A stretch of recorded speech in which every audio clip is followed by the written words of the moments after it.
నమస్కారం మణిప్రసన్న గారు. నమస్తే. కళావాహన హ్మ్. అనే ఒక విద్య గురించి అందులో చాలా మేధస్సులు మీరు.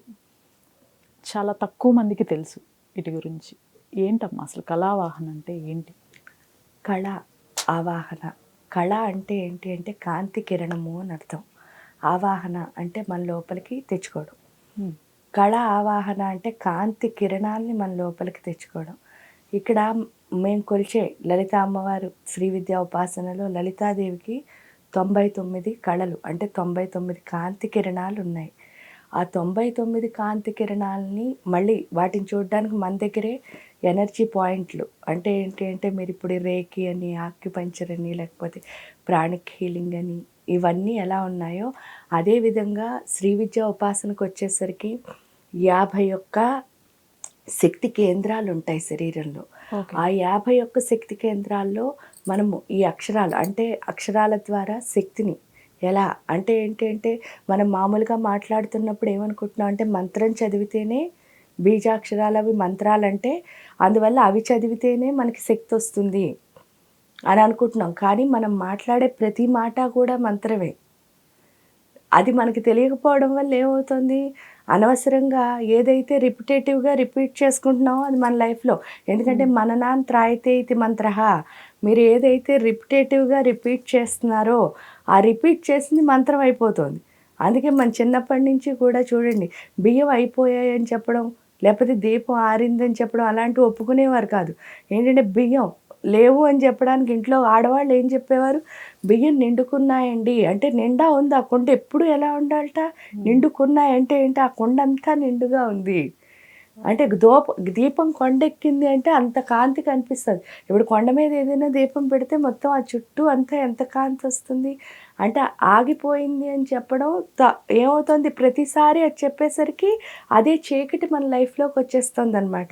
ఆ వెలుగు కాలి అంటే ఆ వెలుగు అంత పెద్దగా ఉంది అని చెప్తున్నారు వాళ్ళు. నెగిటివ్ వైబ్ అనేది రాకూడదు. అందుకని చెప్పేసి మనం మాట్లాడే మాట అలా అవ్వాలి అంటే వీళ్ళు ఏం చేశారు అంటే ఒక్కొక్క అక్షరాల్ని కొన్ని అక్షరాలు సమూహం చేసి ఇది మంత్రము అని చెప్పారు. ఈ మంత్రం ద్వారా ఏంటంటే ఈ టైప్ ఆఫ్ ఎనర్జీ మన లోపలికి వస్తుంది. ఎందువల్ల అంటే మీరు ఎక్కడా లేనిది మన భాషల్లో ఉన్న గొప్పతనం అంటే మన భాషలన్నీ దేవనాగరి లిపి సంస్కృతం నుంచే వచ్చాయి. ఈ భాష ఏదైతే ఉందో ఆ భాషలోంచి వచ్చి ప్రతి అక్షరము కూడా ఏమవుతుంది, మన నేలికని పక్కకి లోపలికి ఇటు పక్కకి ముందుకి ఇవన్నీ ట్విల్టులు ఏవైతే వస్తున్నాయో నాలికలో, ఎందుకంటే ప్రతి ప్రాబ్లంకి కారణం జిహ్వచాపల్యమే. అంటే రుచులు. రుచులు అంటే ఏంటి, అన్నంలోకి ఒకటే కాదు, నాకు ఈ డ్రెస్ కావాలి, నాకు ఈ షూ కావాలి, నాకు ఇలాంటి ఆర్నమెంట్సే పెట్టుకుంటాను, ఈ బొట్టే పెట్టుకుంటాను, ఏదైతే రిస్ట్రిక్టెడ్ థింగ్స్ ఉన్నాయో అన్నీ టేస్ట్లే. అంటే మన్ని రిస్ట్రిక్ట్ చేసేసి థింగ్స్ ఏవైనా టేస్టే. ఎందుకంటే ఎప్పుడు మనం ఫ్రీగా వదులుకోవాలి.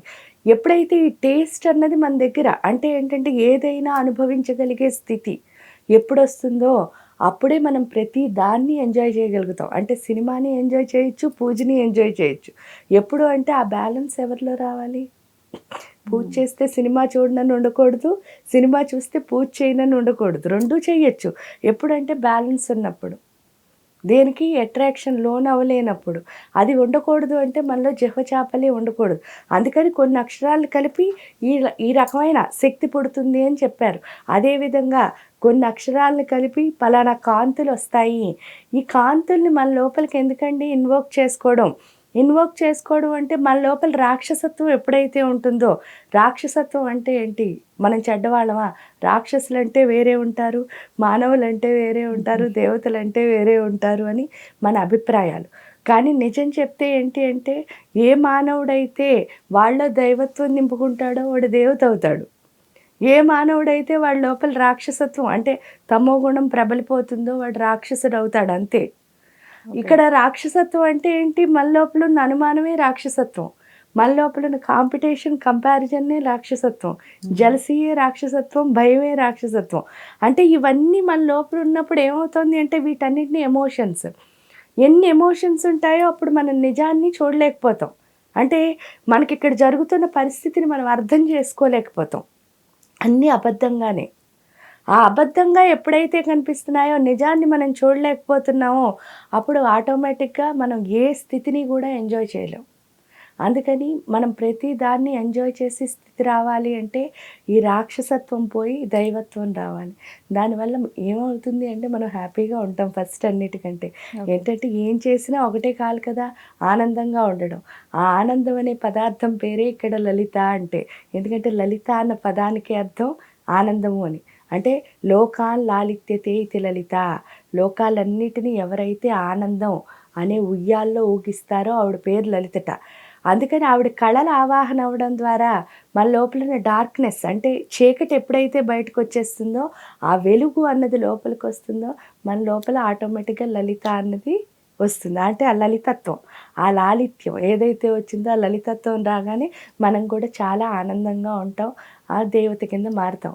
కళావాహన ఎందుకు చేసుకుంటారు అంటే ఏంటి అంటే, ఎప్పుడు దేవత చూడండి, మీరు ఏదైనా ఒక మెడిటేషన్ సెంటర్కి కానీ లేకపోతే పూజలకు కానీ దేనికి వెళ్ళినా సరే, ఒక మంత్రం చదవడం కంటే, ఒక శ్లోకం చదవడం కంటే, ధ్యానం చేయడం కంటే అన్నిటికంటే గొప్పది లయము అని అంటారు.